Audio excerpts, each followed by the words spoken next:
आज की जो ये press conference Jammu and Kashmir electrical engineering graduate association ने बुलाई है वो इसलिए कि गवर्नमेंट ने SO 193 निकाला है जिसका हम यहाँ पे उसके खिलाफ मुजाहिरा करने आए हैं। We are opposing that SO 193 dated of 2026 जिसमें सरकार ने एक कोशिश की है हमारे जो इंस्पेक्टरेट है इंस्पेक्शन विंग जो इंस्पेक्शन का काम करते हैं उसको खत्म करने की कोशिश की गई है। जो वोल्टेज लेवल है वो हमारी LT हुआ करती थी 650 वोल्ट उसको 11 kV तक अब सेल्फ सर्टिफिकेशन करनी है, यानी कि there will be no inspections by the inspection division of Jammu and Kashmir government. और जो ये काम करेंगे घर का वो खुद ही सेल्फ सर्टिफाई करेंगे और जब वो सेल्फ सर्टिफाई करेंगे दैट मीन्स उधर सेफ्टी कंप्रोमाइज होगी and there will be a huge risk factor and moreover ये एक तरीकाकार अपनाया जा रहा है जो कि हमारी एक ही विंग इस वक्त कारपोरेशन के अलावा जो गवर्नमेंट के अंडर है दैट इज TTIC ट्रेनिंग जो जिसको हम इंस्पेक्शन के नाम से जाने जाते हैं जो जाना जाता है उसको खत्म करने की कोशिश की गई है। It is as good as corporatisation और उसको प्राइवेटाइजेशन की तरफ ये धकेल रहे हैं। अब अफसोस का मकाम ये है कि हम स्टेक होल्डर्स है as Jammu and Kashmir electrical engineering graduate association हमको ऑन बोर्ड नहीं लिया गया है। 2018 में हमारा JK ईगा जिसमें मैं सिग्नेटरी था और Hriday Kumar ji as commissioner secretary power थे, एक MOM हमने साइन किया कि as and when there will be any corporatisation as and when जब भी कभी रिफॉर्म होगा या कोई चेंज एग्जिस्टिंग पावर स्ट्रक्चर में होगी तो आपको ऑन बोर्ड लिया जाएगा।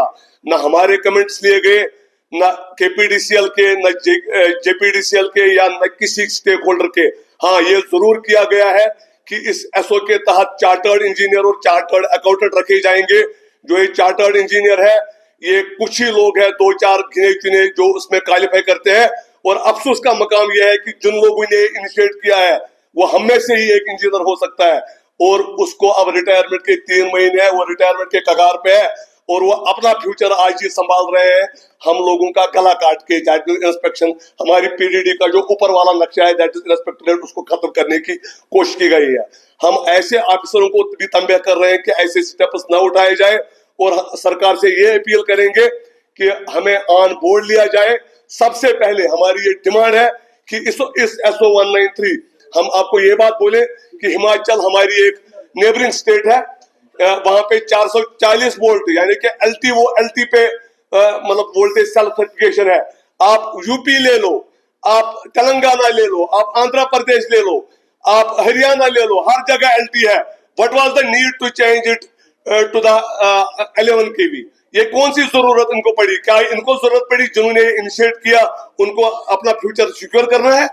तो हम एज JK ईगा यहाँ पे अपने ACS साहब, अपने ऑनरेबल चीफ मिनिस्टर जो हमारे पावर मिनिस्टर है, अपने एडवाइजर साहब, अपने ऑनरेबल LG साहब को जिनके SO उनके ही अप्रूवल से आता है, तो हम उन सबको अपील करेंगे कि इसको इमीडिएटली इन एविडेंस रखें, स्टेक होल्डर्स को ऑन बोर्ड रखें और लाइक ऑल अदर स्टेट्स जो कि हमें इलेक्ट्रिसिटी एक्ट 2003 या सेंट्रल इलेक्ट्रिसिटी अथॉरिटी CEA ये गारंटी करता है कि सेफ्टी का, ये गारंटी करता है कि रिस्क फैक्टर्स जो है उनका ख्याल रखा जाए। अगर ये सारी चीजें हैं और स्टेटस पे रखा गया है कि स्टेटस अपने हिसाब से टोपोग्राफी के हिसाब से जियोग्राफी के हिसाब से डिसीजन ले, तो हमें ये लग रहा है कि this decision has been taken in haste. We appeal all the competent authorities in this case कि ये जल्दी विड्रॉ हो और हमें JK ईगा और सारे मुलाजिमों को मजबूर न करें कि हम सड़कों पे आ जाए इस चीज को प्रोटेस्ट करने के लिए। That is it, thank you. और हमारी एक और डिमांड है कि हमारे जो ये कारपोरेशंस है इनमें टेक्निकल मैनेजिंग डायरेक्टर्स दिए जाए। Technical managing directors means engineers को MD बनाए जाए, क्योंकि जब अनबंडलिंग हुई थी 2019 में कारपोरेटाइजेशन हुई थी तब एक कमेटी बनी थी, कमेटी ने ये फैसला लिया कि ये इंजीनियर ही ज्यादा रहने चाहिए इस टेक्निकल को। हमने देखा, मैं अभी देख रहा था कि उत्तराखंड में all MDs are engineers, Punjab में MD छोड़ो जो CMD होता है चीफ मैनेजिंग डायरेक्टर जो IAS को संभालते हैं बाकी जगहों पे, वो बलदेव सिंह सरान जी है, engineer Baldev Singh Saran. He has revolutionised the power sector.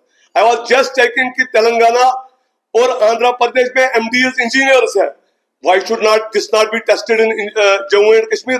क्योंकि हाँ, हमने बेशक लॉसेस कम किए इंजीनियर्स ने, लेकिन अगर हमारा MD इंजीनियर होता, सिचुएशन आज की डेट में डिफरेंट होती, and this time it could have been a 24/7 power supply. हम उमर अब्दुल्ला साहब से अपील करेंगे कि इसकी तरफ ध्यान दो और टेक्निकल MDs को तैनात करो हमारे कॉर्पोरेशन में। Thank you so much. Self certification means, अगर देखिए कहीं पे अभी जम्मू कश्मीर का power sector it is not in the final stages. You have yourself seen कि हमारा अभी कुछ जगहों पे ट्रांसफार्मर बहुत गलत जगहों पे लगे हैं, जो जिनको हम पहले इंस्पेक्शन करते हैं और फिर इंस्पेक्शन के बाद हम सर्टिफिकेट देते हैं कि दिस इज फिट, और बहुत सारी डेथ्स होती है। इसके बावजूद भी जब आप इंस्पेक्शन विंग, जब इंजीनियर्स उसको, जब एम्प्लॉइज उसको चेक ही नहीं करेंगे वेदर इट इज फिट और not to be installed after installation, आप बताएं कितने खतरे लायक है। सबसे पहले ये सेफ्टी को हिट करता है। दूसरी चीज, जो हमारी एक ही गवर्नमेंट डिपार्टमेंट है PDD का, अब बाकी कॉर्पोरेशन बन गई है, that is this directorate TTIC mean training test and inspection division. जो ये हमारा डिवीजन है, इसका 99.9% काम खत्म हो जाएगा, क्योंकि हम अदरवाइज ही 11 KV तक यही इंजीनियर्स है। बजाय इसके कि सरकार को यही स्ट्रेंथन करनी चाहिए थी इंस्पेक्टरेट। उन्होंने क्या किया, जो कंट्रैक्टर्स लोग हैं जो बाहर से आएंगे, उनको अब हमारे पास आने की जरूरत नहीं है to get the clearance. They will themselves certify with the help of these chartered 2-3 engineers, जो जिन लोगों ने इनिशिएट किया है अपना फ्यूचर सिक्योर करने के लिए। ये कुछ 2-3 लोग रिटायर हो रहे हैं और रिटायरमेंट के बाद उनका काम है। आप मुझे बताइए, जब इतनी बड़ी विंग पूरे JNK को कैटर नहीं कर रही, how can these 2 engineers cater to the whole of Jammu and Kashmir? This looks to be a very big issue. और उसके बाद ये प्राइवेटाइजेशन की तरफ धकेला जाएगा, क्योंकि SO 109 में हमारी एक ही विंग गवर्नमेंट की है। जब सिर काटा जाएगा हमारे नक्शा का, तो फिर बाकी आपको पता है, अदरवाइज भी इस वक्त प्राइवेटाइजेशन की तरफ हमें धकेल रहे हैं, जिसके हम बिल्कुल खिलाफ हैं। और सरकार से अपील करेंगे कि हम स्टेक होल्डर्स को ऑन बोर्ड लो। अगर आपको है सच में प्रॉब्लम, तो देखिए हमारे साथ बैठिए, डिस्कस करिए। We will reach to some consensus wherever it will be a win-win situation for people of Jammu and Kashmir, for employees of Jammu and Kashmir, for the government as well.